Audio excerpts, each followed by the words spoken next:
Yamba. Kidore. I na binu pido. Lai. Adu di cross talk solo dana. Hey, am tangai ko. Wali di sana gizi. Kai matangi no. Yam lu buwa natte da. Aiko dana. Kadai chalui no. Kai no noite se. Taure kai no. Nupi ni ne usitira. Yamu chile. Nungshib far long ngambane. Long ro far ga.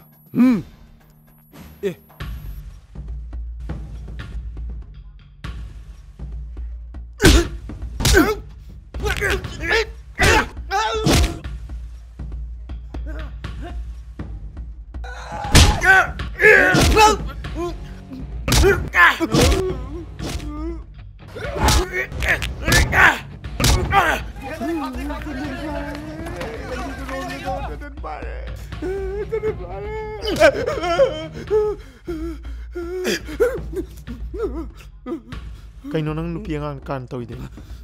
Nang lale haru lo.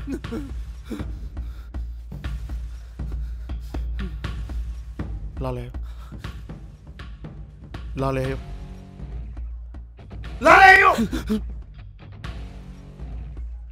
Lale. Adu nati. Makong pa.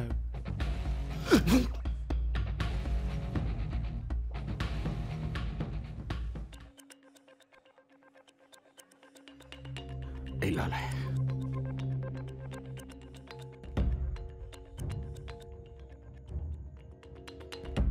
Matungda mo ang tordi. Nathoi mangi.